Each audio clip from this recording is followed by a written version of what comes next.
बलांगीर जलसेचन विभाजन पक्षरु खप्राखुल जलसेचन विभाग कार्यालय परिसर में विभाजन स्तरीय पानी पंचायत पक्ष पालन कार्यक्रम अनुष्ठित हो जाइछि।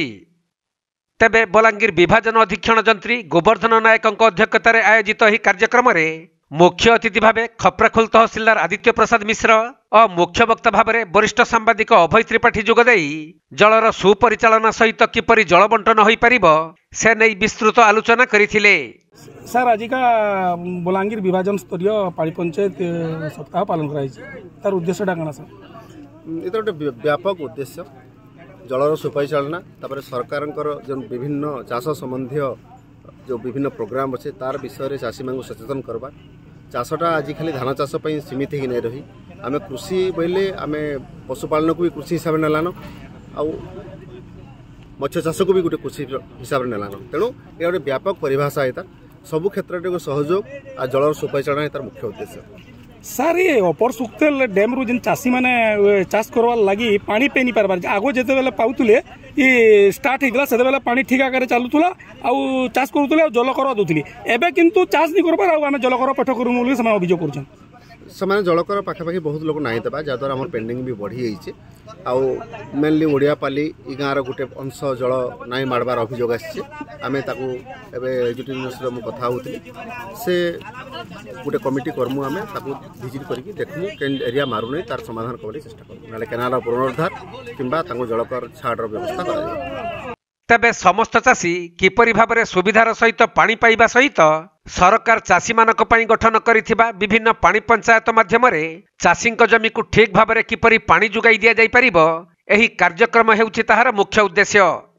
किंतु एही कार्यक्रम रे जोग देइथिबा चाषी माने खप्राखुल निकटस्थ अपर सुक्तेल जलसेचन रु पानी ठीक भाबरे मिलु नथबा अभियोग करिथिले।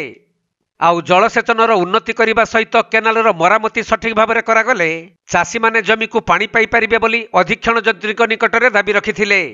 विभाजन स्तरीय जेन पानी पंचायत पक्ष पालन करा होजे हमर ऊपर सुक्तेल जेन डैम टे अच्छे तार महत उद्देश्य रे जेन करा हितला चाषी पानी पाइबे सेटा जेतले डैम आरंभ होइतला से उद्देश्यटा साधित होइतला। वर्तमान धीरे धीरे सेटा जेन पानीटा पाउथुले जेन गाँ लोग अधिकांश लोग कोटी गले सेटा से अपर सुक्तेल डैम जेन माने अधिकारी अच्छन ताकर व्यवस्था हो कि सरकार व्यवस्था हो धीरे धीरे करी 5टा गाँ से कोटी गले कोल्लाबाली उड़ियापाली गंभारी गुड़भंगा। वर्तमान पानी वर्षा अधिका होगले भी डैम रे पानी रखबार संरक्षण व्यवस्था जगह थिले भी सेटा चाषीर खेत के पहुँची नहीं पारबार जेन थिन लगी चाषी असुविधा हो। आम विभाग अधिकारी के अनेक वर्ष अनेक मीटिंग रे आम कही सारी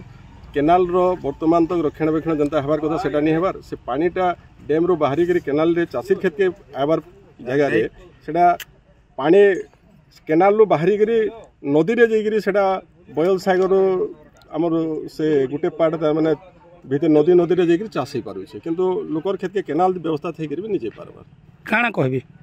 तार लगी मुई कहमी जेन माने से दायित्व रे अछन से माने तार ऊपर जदी ध्यान देबे आ अधिका केनाल व्यवस्था करबे